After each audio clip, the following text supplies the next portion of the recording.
warahmatullahi wabarakatuh.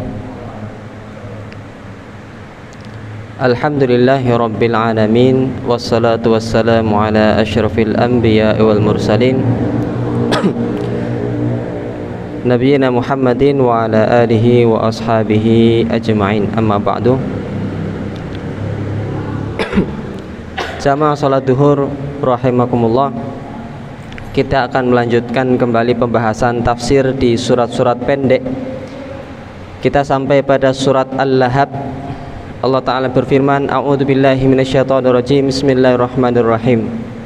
Tabbat yada abi lahabin wa tabb, ma aghna anhu maluhu wa ma kasab, sayasla naran dhata lahab, wa imra'atuhu hammalatal hatab, fi jidha hablum min masad. Shadaqallahul azim. Ayat ini mengandung beberapa hikmah. Yang pertama, jamaah rahimakumullah, sebagai orang yang membawa kebenaran, jangan takut dengan siapapun dan jangan khawatir dengan kondisi apapun. Nabi Muhammad SAW adalah orang yang benar, membawa kebenaran Islam, dimusuhi oleh paman beliau Abu Lahab yang punya jabatan dan keluarga sendiri, pamannya lagi. Tapi beliau tidak mundur dalam dakwahnya, beliau tidak mundur dalam membawa kebenaran. Jadi kita semua panjenengan sedaya kalau punya sebuah pendapat, ini benar, ini sesuai dengan jalan Allah, ini fisabilillah, ini adalah tuntunan Rasulullah, maju aja. Walaupun hambatannya keluarga, walaupun hambatannya orang yang punya pengaruh dan jabatan, walaupun kondisinya sulit sebagaimana Nabi Muhammad SAW. Hikmah yang kedua, jamaah rahmatullah, adalah hati itu di tangan Allah Subhanahu wa taala. Nabi mendakwahi orang masuk Islam, tapi Nabi mendakwahi keluarga beliau sendiri, paman beliau sendiri.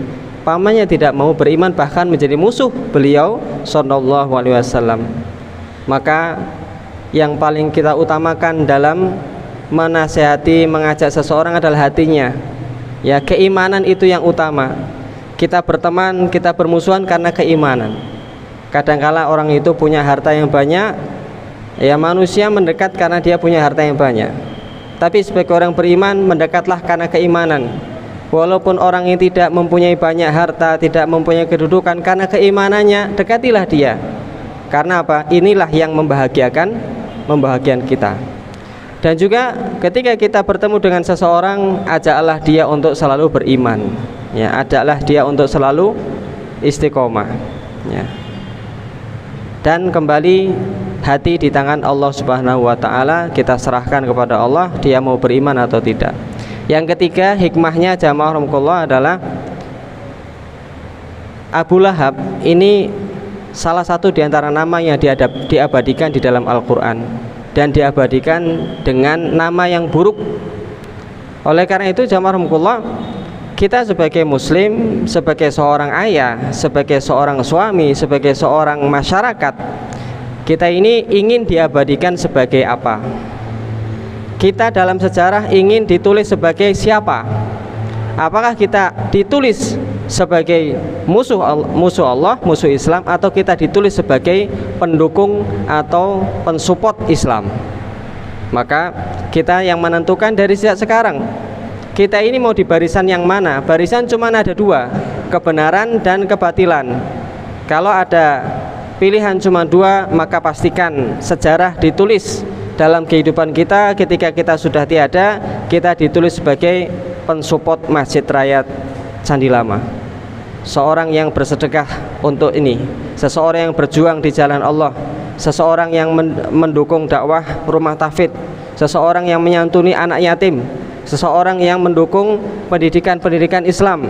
Jadi kita ingin ditulis sebagai apa? Dari sekarang kita kerjakan. Ya, pilihannya cuma dua, ya, pendukung Islam atau musuh Islam. Waliyadzubillah. Yang sekarang terjadi Palestina, kita hendaknya menjadi bagian daripada orang yang mendukung daripada saudara-saudara kita di Palestina. Sebab ayat ini turun, surat ini turun itu adalah ketika Nabi SAW mendapatkan perintah untuk berdakwah secara terang-terangan.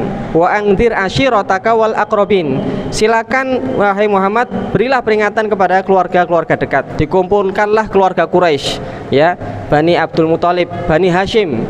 Dikumpulkan wahai Bani Hashim, wahai Bani Abdul Muthalib, semua dikumpulkan, ya, di padang, di Gunung Sofa, Bukit Sofa. Nabi SAW mengumpulkan keluarga beliau Quraisy di Bukit Sofa. Abu Lahab dibangunkan oleh istrinya, Ummu Jamil namanya. Wahai suamiku, itu ada Muhammad, ponakan yang kamu sayangi. Jadi Nabi Muhammad SAW itu ketika bayi sama Abu Lahab sangat disayang. Bahkan ketika Nabi lahir, Abu Lahab memerdekakan salah satu budaknya, ya, dimerdekakan, saking senengnya. Namun ketika Nabi SAW kemudian memanggil Abu Lahab dengan rasa kantuknya mendatangi Bukit Sofa, mendengarkan apa sih yang mau disampaikan oleh Rasulullah SAW. Beliau bersabda, dari yang umum kemudian menjadi yang khusus. Wahai kaum Quraisy, seandainya, ya, qadarullah mati, ya, bismillah, seandainya saya mengatakan di balik Bukit Sofa ini ada musuh yang akan menyerang kita, apakah kalian percaya? Kami percaya. Dari engkau masih kecil nggak pernah berbohong. Kalau begitu, saksikanlah bahwasanya saya adalah datang untuk memperingatkan kalian dari adab hari kiamat. Nah, mendengar saat ini, ya, maka ikutilah jalan saya. Ikutilah saya agar Anda semua bisa selamat.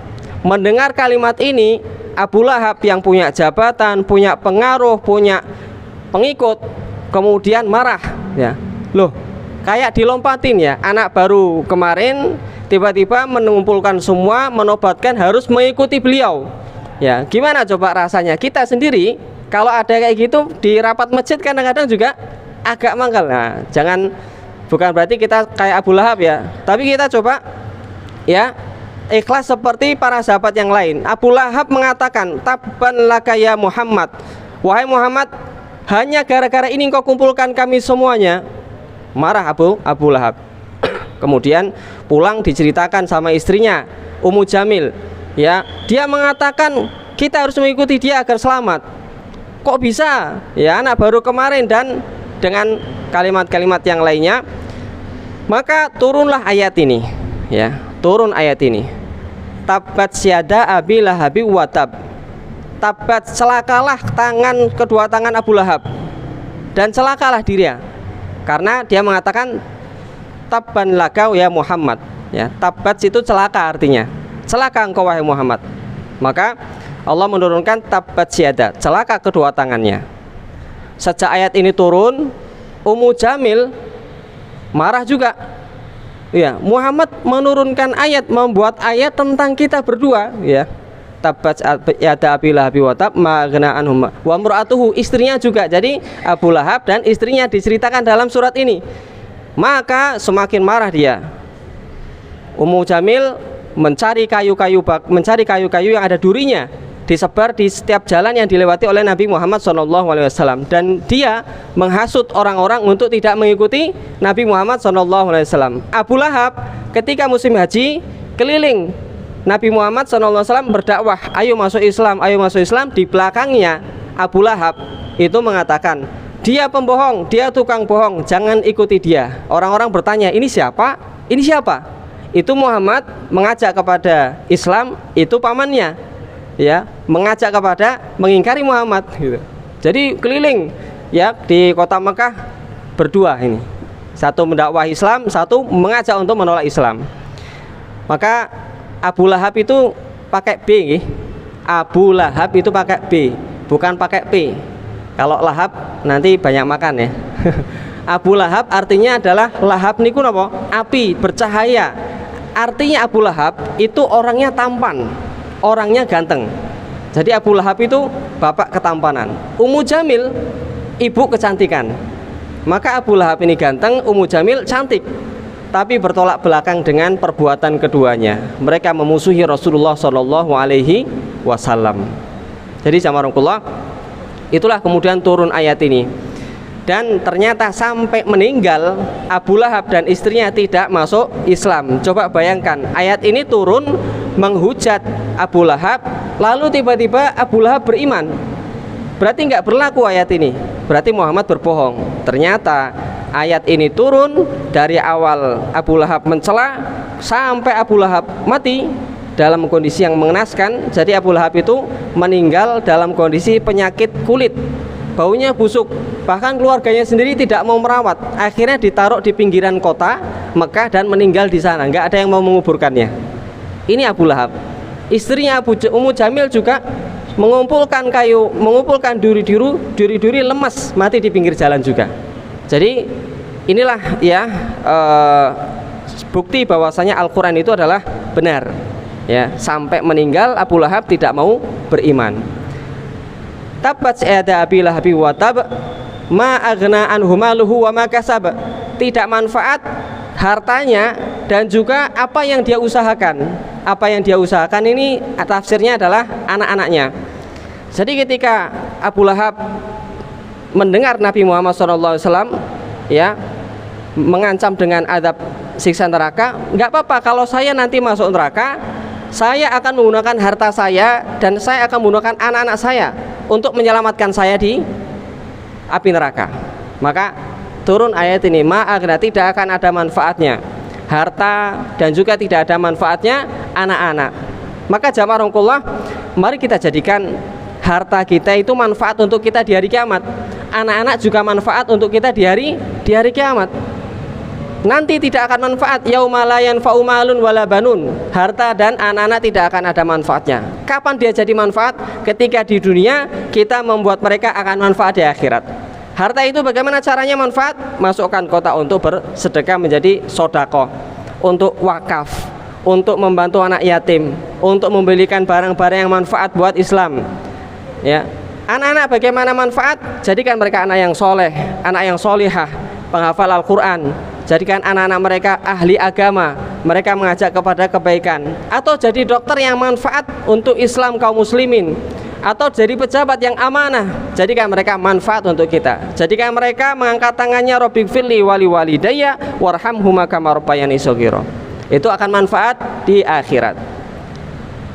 Ma aghna anhu maluhu wa ma kasab, sayasla naran dzata lahab. Abu Lahab akan dilahap api yang menyala-nyala. Waliyadzubillah. Wa imra'atuhu hammalatal hatab, istrinya membawa kayu bakar. Ada dua maknanya. Yang pertama, hammalatal hatab, membawa kayu bakar adalah di akhirat dia benar-benar membawa kayu bakar, membakar suaminya. Makna yang kedua adalah ketika dia ya menghasut orang-orang untuk mengingkari Nabi Muhammad, itu diistilahkan dengan membawa kayu bakar untuk mengobarkan permusuhan, menghasut. Jadi ada satu teladan, bukan teladan ya, ada satu contoh ya, ibu-ibu yang tukang gosip itu ya Ummu Jamil ini.